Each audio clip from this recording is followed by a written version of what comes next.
Assalamualaikum warahmatullahi wabarakatuh. Halo semuanya. Kami dari kelompok 2 akan membawakan materi tentang tempat penimbunan dalam kepabeanan. Dalam video ini kami akan menjelaskan secara ringkas dan jelas mengenai konsep, jenis, serta peran tempat penimbunan dalam kepabeanan. Semoga materi yang kami sampaikan dapat menambah wawasan dan bermanfaat bagi kita semua. Selamat menyaksikan. Tempat penimbunan ini punya peran penting dalam perdagangan internasional. Dengan adanya fasilitas ini, importir atau eksportir bisa menunda pembayaran bea masuk dan pajak sampai barang benar-benar dikeluarkan. Nah, ada beberapa jenis tempat penimbunan yang harus kalian tahu. Ada tempat penimbunan sementara atau TPS. TPS adalah tempat untuk menimbun barang impor atau ekspor sementara waktu. TPS dapat berupa bangunan, lapangan, atau tempat lain yang berada di kawasan pabean. Penimbunan barang di TPS dilakukan paling lama 30 hari sejak tanggal penimbunan. Barang yang ditimbun di TPS harus dipisahkan antara barang ekspor, barang impor, atau barang asal daerah pabean yang akan diangkut ke tempat lain dalam daerah pabean. TPS dapat berbentuk lapangan penimbunan, lapangan penimbunan peti kemas, gudang penimbunan, atau tangki penimbunan. Atau TPP merujuk pasal 1 angka 18 Undang-Undang Kepabeanan. Tempat penimbunan pabean atau TPP adalah bangun dan atau lapangan atau tempat lain yang disamakan dengan itu. Tempat ini disediakan pemerintah di kantor pabean di bawah pengelolaan Jenderal Bea dan Cukai atau disebut dengan DJBJ. TPP disiapkan untuk menyimpan barang yang dinyatakan tidak dikuasai. Selanjutnya disebut BTD. Barang yang dikuasai negara selanjutnya disebut BDN, dan barang yang menjadi milik negara selanjutnya disebut BMN.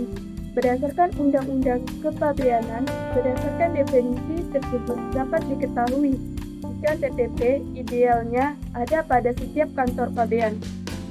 Dan berikat atau TPB adalah bangunan, tempat, atau kawasan yang memenuhi persyaratan tertentu yang digunakan untuk menimbun barang dengan tujuan tertentu dengan mendapatkan penangguhan bea masuk.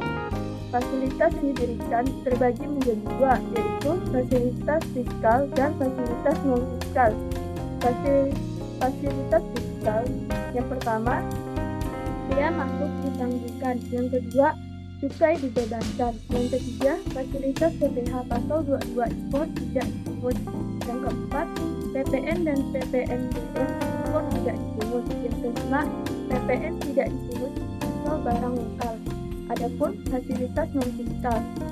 Yang pertama, ketentuan tata niaga impor atau pembatasan yang ditangguhkan.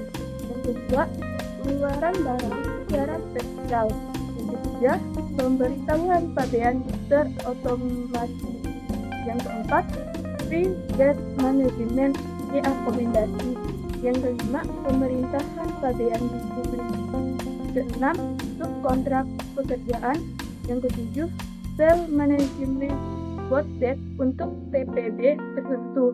Yang kedelapan, pengawasan berbasis IT, inventory, dan CCTV online. Kawasan berikat. Kawasan berikat adalah tempat penimbunan berikat untuk menimbun barang impor atau barang yang berasal dari tempat lain dalam daerah pabean, guna diolah atau digabungkan sebelum diekspor atau diimpor untuk dipakai yang sepenuhnya berada di bawah pengawasan Direktorat Jenderal Bea dan Cukai. Indonesia sendiri, kawasan berikat diatur oleh Peraturan Menteri Keuangan atau PMK nomor 131 PMK nomor 04 tahun 2018 tentang kawasan berikat. Adapun beberapa contoh kawasan berikat Indonesia antara lain kawasan berikat Nusantara atau KBN yang ada di Jakarta, Batam sebagai kawasan khusus, dan berbagai kawasan industri lainnya yang berstatus berikat. Adapun fasilitas yang diberikan antara lain, pertama, penangguhan bea masuk, kedua, tidak dikenakannya PPN dan PPNBM, ketiga, pembebasan bea cukai. Gudang berikat adalah tempat penimbunan barang impor yang dapat diserai dengan kegiatan pengemasan, penyortiran, dan lainnya. Gudang berikat juga dapat digunakan untuk mengolah, memamerkan, dan menjual barang.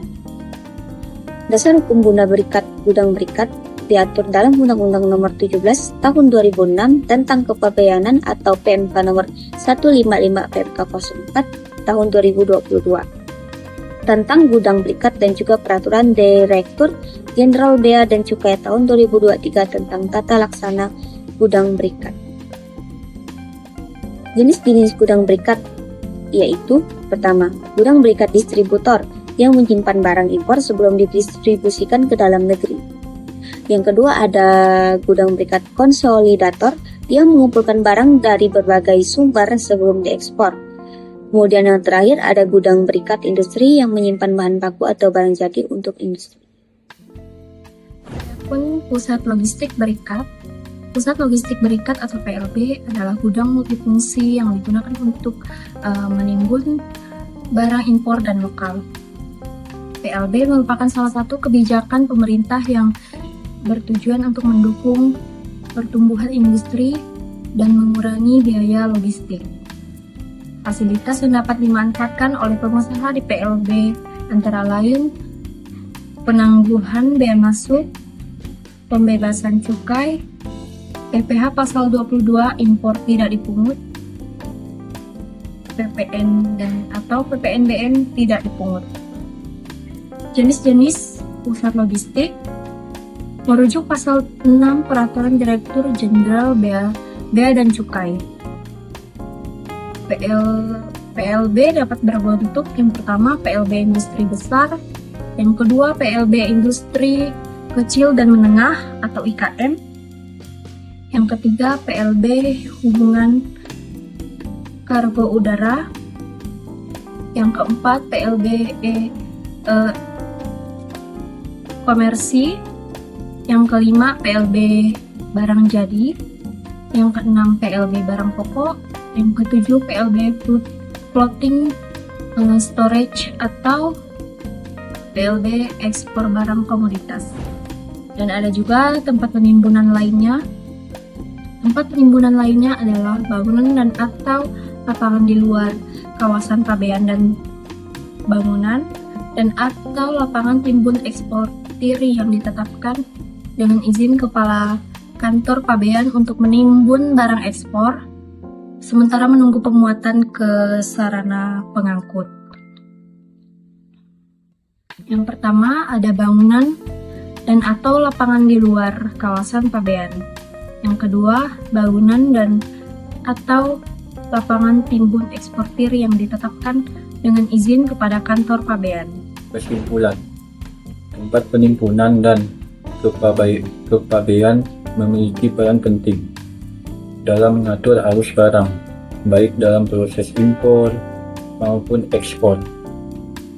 Tempat penimbunan seperti gudang berikat, tempat penimbunan sementara, dan pusat logistik berikat digunakan untuk menyimpan barang